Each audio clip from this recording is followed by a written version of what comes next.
and for today's video, I'll be showing you my traveling kit. So I have two. Ito yung aking makeup kit. Ito yung pang hygienic traveling kit. So let's start with this one. So ito yung mga on-the-go makeups ko na andito na lahat. Na talagang ito lang sapat na best.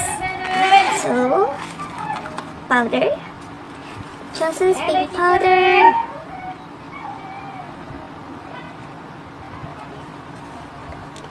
Siyempre sponge. Eyeshadow from BYS matte. So ito yung laman niya. Yan. So maganda na yung mga colors niya. So kahit ito lang dala ko is enough dahil earth tone naman yung kulay niya.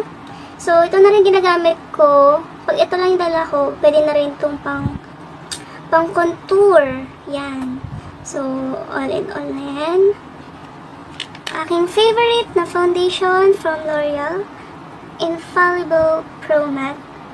It's very travel friendly dahil kahit mahulog siya, hindi mababasag dahil ano lang siya, tube, plastic lang. So, it's very nice. And yung quality niya is talagang very good and really infallible. At yung aking oily skin, talagang nakokontrol niya, talagang tumatagal bago ako mag-oily. So, it's very good, it's very nice for traveling. Yeah. What you could ask for, it's really here na. Next one is my primer from LA Girl Pro Prep Primer.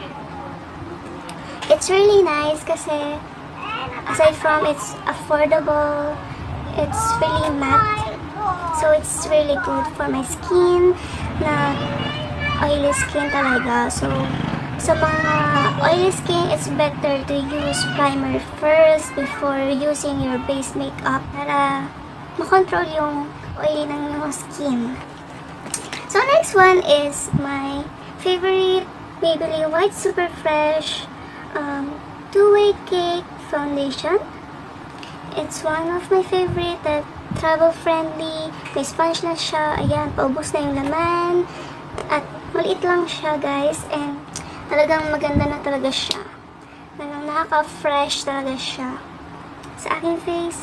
So, minsan kahit hindi na ako nag-foundation, this powder foundation is enough for me.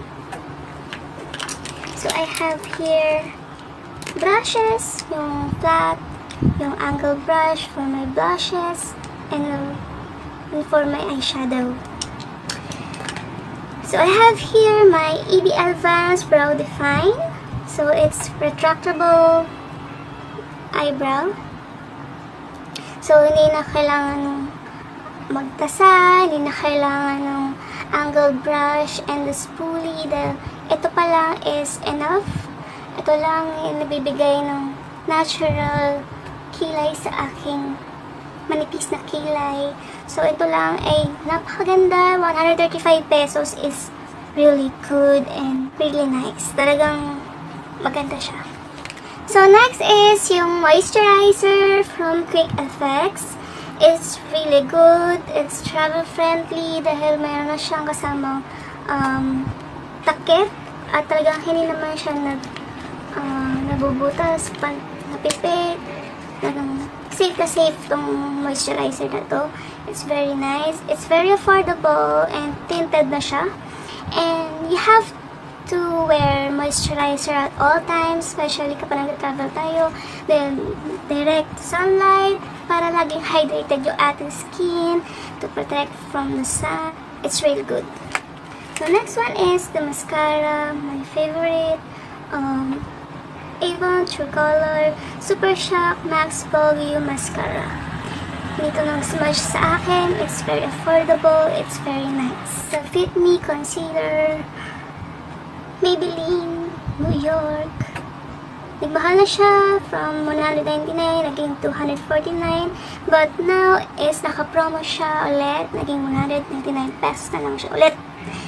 It's really good kasi talagang natatago niya yung aking mga acne scars, mga blemishes, yung mga redness dito, and then dito, yung mga itim-itim sa aking eye bags, natatakpan niya, and hindi naman siya nag-cake sa aking face. Basta na naiset naman natin siya ng setting powder or any powder para hindi siya mag-cake. Okay? Next one is my eyeliner. Actually, isa lang naman talaga eyeliner ko kasi hindi naman talaga ako nag-eyeliner. So, I have here from Maybelline, New York, the Hyper Ink Liquid Liner. It's really good dahil hindi siya nag-smudge sa aking mata. Then, it's very good, it's very affordable. Yeah, travel friendly. Next one is my favorite blush on from Maybelline. Color Show Blush. Actually, meron pa ako isang blush, yung from L'Oreal, pero medyo mas mahal siya compared dito na 199 pesos. Wala nga lang siyang kasamang brush, pero okay lang. Then may brush naman ako dito, angle brush. So, next one is yung aking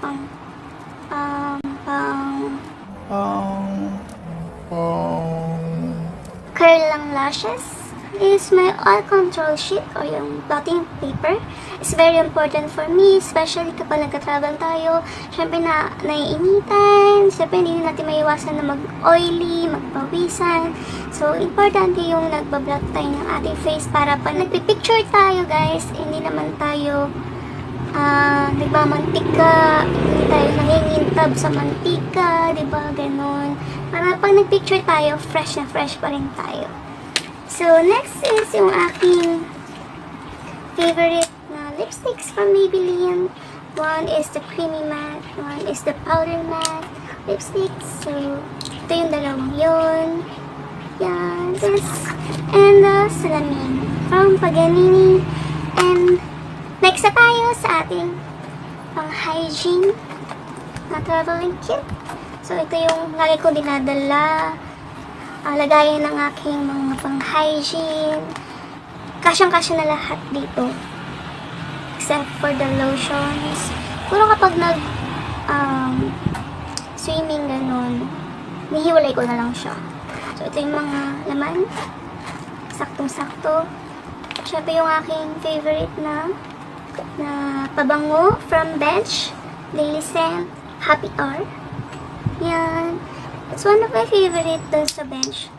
Then, napakamura nito. I think 30 pesos to 40 pesos lang itong ganitong amount. Nakalimutan ko na yung price nito eh. Natapon ko na kasi yung resibo. Pero mura-mura na to, guys. And super bango. Nung college ako, ito yung mga pinakabango ko nung nag-aaral pa ako.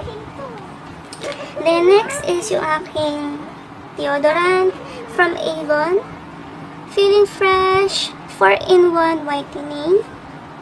Yan. Hindi ito natatapon. Tsaka maganda dito kasi pwede kayo mag-share-share kasi hindi naman siya dinedirekta sa kilikili. So, pwede yung kumuha-kuha lang dito. Then, tsaka lang ilalagay sa kilikili. So, ito yung mga ginagamit ko pang matagalan na. Siguro, I think, ginagamit ko na to for 4 years, 3 years, ganun. Tagal na. So, next one is yung toner ko from Pinkish White. So, lagi ako naglalagay nito every morning, after maligo, and in the evening bago ako matulog.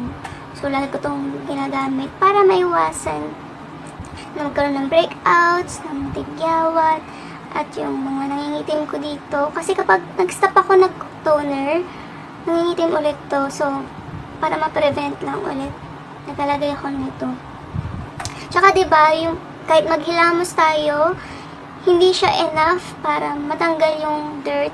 Akala natin okay na yung dalawang hilamos sa ating face. Pero right after ko mag-toner, kitang-kita mo dun sa bulak. Talagang, ay, ganun pa pala kadumi yung face mo. So, it's very important na gumamit tayo ng toner or anything na pamatanggal sa ating dumi-dumi sa ating face. Syempre, alcohol, hindi pwede mawala. It's one of my favorite alcohol. Then, napakabango niya. Tsaka, spray. Spray siya. Syempre, para mabango ang ating tinatagong lihim, beach care. Napakaliit. Talagang travel-friendly. Ito lang ito. Syempre, yung ating sabon. Nabuksan ko na siya. So, aking sabon is Olay, in color pink. And it's very mabango. Syempre yung conditioner. So, pag nagka-travel ako, ginagamit ko is yung mga nasa sachet na lang. Para pag natapos na, tatapon mo na lang ito. Hindi ka tulad mga nasa bote, iuwi mo pa yung bote, diba? So, ayan. Same with shampoo, naka-sachet. Ginugupit-gupit ko na lang. So, ayan. Wet tissue. Wet tissue from Watsons. Ito yung mga binibili ko talagang wet tissue, wet wipes. Dahil napakabango nito. Cucumber scent yung kanyang amoy. And napakabango. 20 pesos lang ata to, 19 pesos. Sa 20 pesos, 10 wipes. So, malabas na 2 pesos each. And napakabango talaga niya. Favorite ko na talaga itong wipes na to. And syempre, yung aking toothbrush and toothpaste. Ayan. So, yun na po yung laman ng aking traveling kit. Yun lang po yung laman ng aking lahat. So, sa lahat ng mga mag-travel dyan, ay mag-ingat-ingat lamang po tayo. Siguro natin na lagi tayong safe. And bago tayo umalis sa ating bahay is mag-pray muna tayo for our safety. And also, thanks our God dahil nakakapag-travel pa tayo, saya-saya pa tayo dahil pagdanda natin, medyo mababawas-bawasan na yung pag-travel natin. So, hanggat bata tayo, let's travel. But, syempre, diba, priority natin is yung ating family, yung mga pangailangan muna natin dahil sa panahon ngayon, mahal na yung mga bilihin. Pero, syempre, di natin maiwasan na mag-pamper, mag-travel, kung saan man gusto natin. But, of course, don't forget yung mga kailangan natin dalhin. So, bago tayo umalis, make sure na kumpleto yung mga dala natin, yung mga important na mga dadalhin, like this materials, diba, na pinakita ko, mga hygienic tools na makakatulong sa ating pag-travel, and make sure na meron tayong enough money para pagdating natin doon, hindi tayo kakapusin. And bago tayo pumunta doon, make sure na alam natin yung pupuntahan para maiwasan natin yung maligaw, kung ano yung mga dapat nating puntahan, diba? Dapat kalis na yun para iwas din sa problem. Dapat time management, and nakalis na dapat talaga yung mga pupuntahan natin. Kapag pupunta tayo sa isang lugar na hindi pa masyadong aware dun sa lugar na yun. So, yun lamang guys. Thank you for watching, and please don't forget to subscribe to my channel, and please wait for my another video, and that's all. Thank you. Bye!